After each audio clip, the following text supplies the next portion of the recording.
ಯಾರು ಇವತ್ತು ನಿಮಗೆ ಗೊತ್ತಿರ್ಬೋದು ಕನ್ನಡ ಫಿಲ್ಮ್ ಇಂಡಸ್ಟ್ರಿ ಅಂದರೆ ಇವತ್ತು ಇಲ್ಲಪ್ಪ ಒಂದು KGF ಸಿನಿಮಾ ಅಥವಾ ಇನ್ನೊಂದಷ್ಟು ಸಿನಿಮಾಗಳ ಹೆಸರು ಹೇಳ್ತಾರೆ. ಆದರೆ ಇವತ್ತು ಕನ್ನಡ ಸಿನಿಮಾ ಬಗ್ಗೆ ಯಾರಾದರೂ ಒಳ್ಳೇದು ಮಾತಾಡಬೇಕು ಅಥವಾ ಏನೋ ಒಂದು ಉದಾಹರಣೆ ಕೊಡಬೇಕು ಅಂದರೆ ಅದಕ್ಕೆ ಉದಾಹರಣೆ ಡಾಕ್ಟರ್ ರಾಜ್ಕುಮಾರ್ ಅವರು ಅಂತ ಎಲ್ಲರೂ ಹೇಳ್ತಾರೆ. ಏಕೆಂದರೆ ಶಾಶ್ವತವಾಗಿ ನಮ್ಮ ದೇಹ ಇಲ್ಲಿ ಭೂಮಿ ಮೇಲೆ ಇರಲ್ಲ, ನಾವು ಮಾಡಿರೋಂಥ ಕೆಲಸ ಮಾತ್ರ ಶಾಶ್ವತವಾಗಿ ಭೂಮಿ ಇರೋವರೆಗೂ ಇದ್ದೇ ಇರ್ತದೆ. ಅಂತ ಕೆಲಸ ನಮ್ಮ ಡಾಕ್ಟರ್ ರಾಜ್ಕುಮಾರ್ ಅವರು ಮಾಡಿರುವಂಥದ್ದು. ಅವರು ಮಗನಾದಂಥ ನಮ್ಮ ಶಿವಣ್ಣ ಅವರು.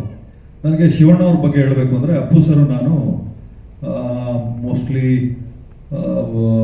ರಾಬರ್ಟ್ ರಿಲೀಸ್ ಆದಮೇಲೆ ಅನ್ಕೋತೀನಿ ಕುತ್ಕೊಂಡು ಮಾತಾಡ್ತಾ ಇದ್ವಿ ಯಾವುದೋ ಒಂದು ವಿಚಾರಕ್ಕೆ. ಅವಾಗ ನಾನು ನಿಮಗೆ ಕೇಳ್ತಾ ಇದ್ದೆ, ಏನು sir back to back films ಮಾಡ್ತಾ ಇರೋ ನಿಮ್ಮ ಬ್ಯಾನರಲ್ಲಿ ಅಂತ.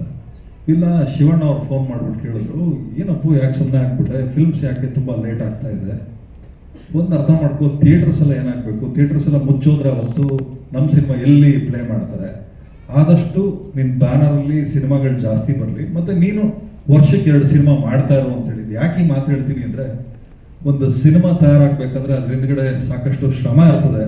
ಆ ಶ್ರಮನ ಅರ್ಥ ಮಾಡ್ಕೊಂಡಿರುವಂಥ ಏಕೈಕ ಕುಟುಂಬ ಅಂದರೆ ನಿಮಗೆ ಗೊತ್ತಿರಬೇಕು, ದೊಡ್ಡ ಮನೆ ಅಂತ ಕರೀತೀವಿ. ಸುಮ್ಮನೆ ದೊಡ್ಡ ಮನೆ ಅಂತ ಕರೆಯಲ್ಲ, ಯಾರೇನೇ ಅನ್ಕೋಬೋದು. ಯಾಕೆಂದರೆ ಸತ್ಯನೇ. ನಾನು ಅವತ್ತು ಹೋದಾಗಲೂ ನಮ್ಮನ್ನು ಅಷ್ಟೇ ಪ್ರೀತಿ ವಿಶ್ವಾಸದಿಂದ ಮಾತಾಡಿಸಿದ್ರು, ಇವತ್ತು ಬಂದಾಗಲೂ ನಮ್ಮನ್ನು ಅಷ್ಟೇ ಪ್ರೀತಿ ವಿಶ್ವಾಸದಿಂದ.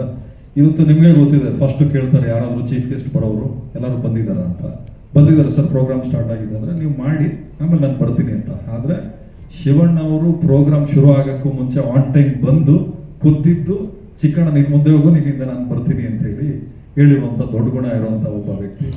ಆಮೇಲೆ ಸ್ಕ್ರೀನಲ್ಲಿ ನನ್ನ ಹೇಳ್ತಾ ಇದ್ದೆ ನಮ್ಮ ಡೈರೆಕ್ಟ್ರಿಗೆ, ಒಂದು ಗಿಫ್ಟ್ ಅಂತ ಕೊಟ್ಟರೆ ಅದಕ್ಕೊಂದು ಬೆಲೆ ಕಟ್ತಾರೆ. ಆ ಗಿಫ್ಟ್ ಕೊಡೋದ್ರ ಜೊತೆಯಲ್ಲಿ ನಮ್ಮ ಶಿವಣ್ಣ ಅವರು ಇಷ್ಟಪಡಬೇಕು ಮತ್ತು ಜನನೂ ಇಷ್ಟಪಡಬೇಕು, ಒಂದು VT ರೆಡಿ ಮಾಡಿ ಅಂತ. ನಾನು ಹೇಳಿದ್ದು ಭಾಳ ಟೈಮ್ ಆಗ್ಬಿಟ್ಟಿತ್ತು, ಭಾಳ ಕಡಿಮೆ ಅವಧಿ ಇತ್ತು. ಅವಾಗ ನಮ್ಮ ಡೈರೆಕ್ಟ್ರು ಮತ್ತು ಇಡೀ ನಮ್ಮ ಸಿನಿಮಾ ತಂಡ ಒಂದು ಒಳ್ಳೆ ಎಫರ್ಟ್ಸ್ ಹಾಕಿ ಒಂದು VT ರೆಡಿ ಮಾಡಿದ್ರು. ನನಗೆ ಅಲ್ಲಿ ಕುತ್ಕೊಂಡು ನೋಡ್ಬೇಕಾರೆ, ಅಯ್ಯೋ ಜನ ಶಿವಣ್ಣವ್ರ ಜೊತೆಲಿ ಇಷ್ಟು ವರ್ಷ ಅನ್ಯವಾಗಿ 7 ವರ್ಷ ಕಳೆದ್ಬಿಟ್ಟು ಒಂದೊಂದು ಸಿನಿಮಾನೂ ಮಾಡಲಿಲ್ಲ ಅಂತ. ಯಾಕಂದ್ರೆ ಆ VT ನನಗೆ ಹೆಂಗೆ ರಾಕೆಟ್ ಹಚ್ಬಿಟ್ರೆ ಪಟ್ ಅಂತ ಮೇಲ್ಗೆ ಹೋಗ್ತದೆ, ಹೆಂಗನ ಮಾಡಿ ಶಿವಣ್ಣ ಅವ್ರ ಜೊತೆಲಿ ಒಂದು ಸಿನಿಮಾ ಮಾಡಬೇಕು ಅಂತ. ಯಾಕೆಂದರೆ ನಾನೊಂದು ಇವತ್ತಿಗೂ ಅಷ್ಟೇ, ನಾನು ಸ್ನಾನ ಮಾಡ್ಬೇಕಾದ್ರೆ ನನಗೊಂದು ಅಭ್ಯಾಸ ಇದೆ, ಅಥವಾ ನಾನು ಒಬ್ಬನೇ ಕಾರ್ ಓಡಿಸ್ಬೇಕಾದ್ರೆ ಒಂದಷ್ಟು ಸಾಂಗ್ ಕೇಳೋದು. ದೊರೆ ಸಾಂಗ್ ಇವತ್ತಿಗೂ ಕೇಳ್ತೀನಿ, ಆ ದೊರೆ ಟೈಟ್ಲು ಇವತ್ತಿಗೂ ಇಟ್ಕೊಂಡಿದ್ದೀನಿ ನನ್ನ. ಅದೇ ರೀತಿ ಸಿನಿಮಾ ಇಂಡಸ್ಟ್ರಿ ಅಂತ ಬಂದಾಗ ಒಂದು ಕುಟುಂಬ, ಆ ಕುಟುಂಬನ ನಡೆಸ್ಕೊಂಡು ಹೋಗುವಂಥ ಒಂದು ಇವತ್ತು ಯಜಮಾನ್ತನ ನಮ್ಮ ಶಿವಣ್ಣ ಅವ್ರಿಗಿದೆ. ಆ ಶಿವಣ್ಣ ಅವ್ರು ಬಂದು ನಮ್ಗೆ ಇವತ್ತು ಆಶೀರ್ವಾದ ಮಾಡಿದ್ದಾರೆ. ಯಾಕೆಂದರೆ ಪ್ರೊಡಕ್ಷನ್ ಹೌಸ್ ಆಗಿ ಇವತ್ತು ನಾವು ಎಸ್ಟಾಬ್ಲಿಷ್ ಆಗಿದ್ದೀವಿ. ಆದರೆ ಚಿಕ್ಕಣ್ಣ ಒಬ್ಬ ಹೀರೋ ಆಗಿ ಎಸ್ಟಾಬ್ಲಿಷ್ ಆಗುವಂಥ ಒಂದು ಅವಕಾಶ ಬಂದಾಗ ಅದು ಒಳ್ಳೆಯವ್ರ ಕೈಯಲ್ಲಿ ಆಗಬೇಕು. ಅದು ಇವತ್ತು ಶಿವಣ್ಣ ಅವ್ರ ಕೈಯಲ್ಲಿ ಆಗಿದೆ, ಭಾಳ ಖುಷಿ ಆಯಿತು. ಅದಾದಮೇಲೆ ಈ ನಮ್ಮ ಕಾರ್ಯಕ್ರಮಕ್ಕೆ ಕೀರ್ತಿರಾಜ್ ಸರ್ ಬಂದಿದ್ದಾರೆ. ಸರ್ ನಿಜವಾಗ್ಲೂ ಭಾಳ ಖುಷಿ ಆಯಿತು. ಅದಾದ್ಮೇಲೆ ರವಿಶಂಕರ್ ಸರು,